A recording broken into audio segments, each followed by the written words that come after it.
बिस्मिल्लाहिर्रहमानिर्रहीम and good morning. सुबह बखैर जनाब। और आज सुबह सुबह का टाइम है और मैं आपको जर्मनी लेके जा रहा हूँ थ्रू वीज़ा। ठीक है, तो आज का मेरा है जी उन्वान, जर्मनी का स्टडी वीज़ा कैसे हासिल करते हैं। ठीक है, तो इस सिलसिले में मैंने ऑलरेडी जर्मनी में एडमिशन कैसे सिक्योर करते हैं उसमें मैंने अपने दूसरे चैनल मोहम्मद आज़म समीर पे वीडियो बनाई हुई है।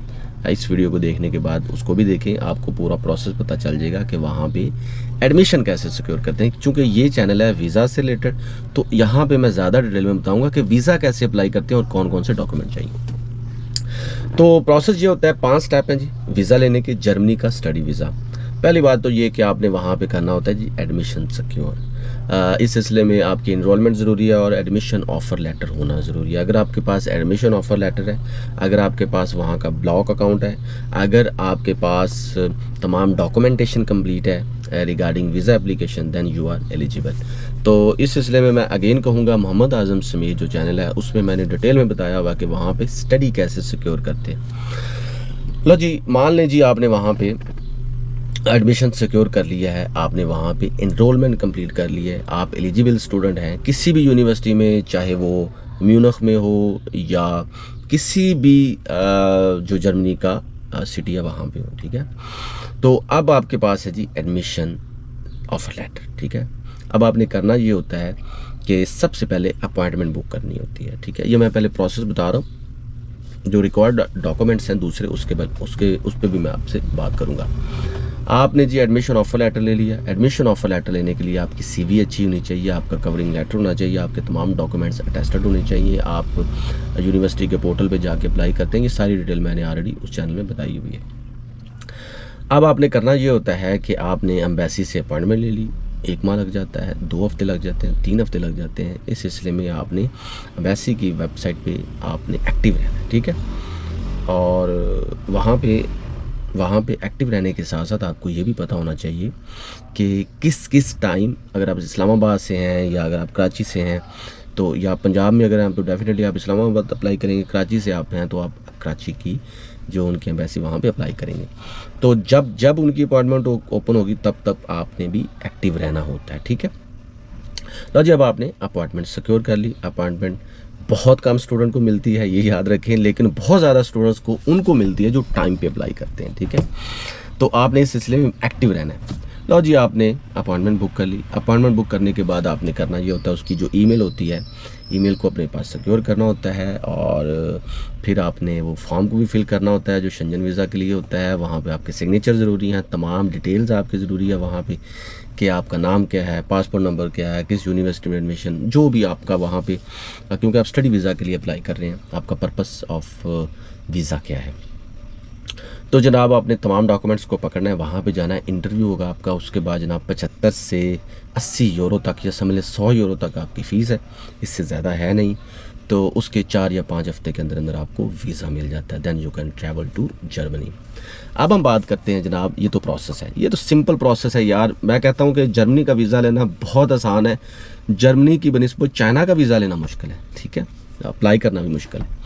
खैर, दूसरे डॉक्यूमेंट्स ये हैं जी, सबसे पहले आपके पास एडमिशन सिक्योर ऑफ़र जो आपने सिक्योर किया उसका ऑफ़र लेटर, आपके जनाब वैलिड पासपोर्ट, आपकी ट्रैवल हिस्ट्री, आपकी बैंक स्टेटमेंट, ब्लॉक जो आपने ब्लॉक अकाउंट जर्मनी में खुलवाया है उसकी डिटेल, इसके अलावा जनाब आपका पुलिस करैक्टर सर्टिफिकेट, इसके अलावा जनाब आपकी हेल्थ इंश्योरेंस, इसके अलावा आपका जो एप्लीकेशन फॉर्म है वो प्रिंटेड होना चाहिए। अगर आप बिज़नेस करते हैं उसकी डिटेल, आपका एनटीएन, आपकी बैंक स्टेटमेंट जो 20 से 25 लाख होनी चाहिए मिनिमम। इसके अलावा जनाब आपका एफआरसी एमआरसी, अगर आप अपनी बीवी की, स्पाउस की या अपने वालदैन की जो बैंक स्टेटमेंट यूज़ कर रहे हैं या अपने बच्चों के लिए भी अप्लाई कर रहे हैं। उसके अलावा जनाब आपका 1 साइड की टिकट। ठीक है, हेल्थ इंश्योरेंस के बारे में ज़हन में रख लें कि जो जर्मनी की वेबसाइट पे स्टिपुलेटेड जो हेल्थ इंश्योरेंस के लिए जो स्टिपुलेटेड इदारे हैं हेल्थ इंश्योरेंस के लिए, उन्हीं से आपने करवानी है। ठीक है, तो आदम जी जो बेस्ट है मेरे नज़दीक। इसके अलावा जनाब आपने वहाँ पे जब भी जाना है उससे पहले आपके पास हेल्थ के सर्टिफिकेट्स होने चाहिए। इन तमाम डॉक्यूमेंट्स को आपने प्रिंट करवाना होता है, अच्छे तरीके से इसकी फ़ाइल तैयार करनी है। जितनी अच्छी आपकी डॉक्यूमेंटेशन होगी, जितनी अच्छी आपकी फ़ाइल होगी, उतना ही आपको ज़्यादा अच्छा रिस्पांस मिलेगा फ्रॉम एम्बेसी।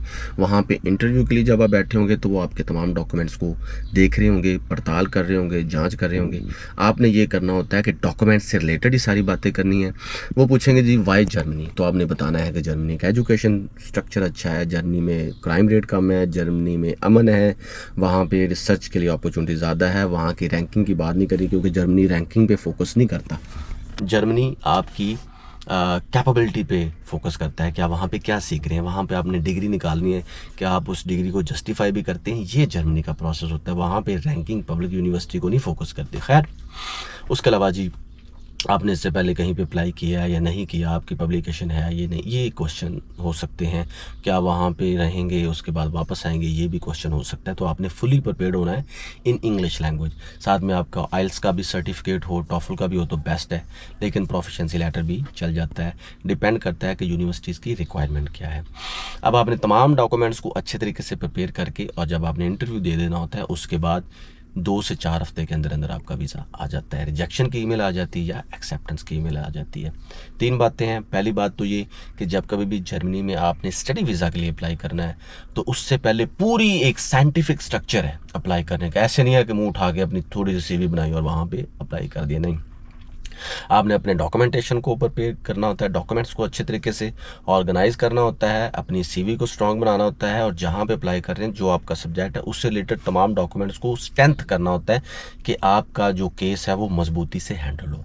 दूसरी बात ये कि आपकी डॉक्यूमेंटेशन के साथ साथ आपकी लिंग्विस्टिक कैपेबिलिटी भी होनी चाहिए कि आपके डॉक्यूमेंट्स तो ठीक हैं, लेकिन अगर आपको वहाँ पे इंटरव्यू के दौरान बोलना ही नहीं आया तो फिर आपका कोई फ़ायदा नहीं है। तो तीसरी बात यह है कि जब आपने वीज़ा के लिए अप्लाई करना है तो अपॉइंटमेंट जब ओपन होनी है ना भाइयों, मैं बार बार कह रहा हूँ, उस वक्त आपने एक्टिव रहना है क्योंकि बहुत से लोग अप्लाई करने वाले होते हैं, कम को वीज़ा मिलता है। उसकी वजह ये होती है कि वो अपॉइंटमेंट ही बुक नहीं कर पाते। तो इस सिलसिले में कराची और इस्लामाबाद की एम्बेसीज़ को देखते रहा करें, बार बार लॉग इन हो, बार बार देखें भी कब अपॉइंटमेंट को ओपन करते हैं। ये 3-4 बातें।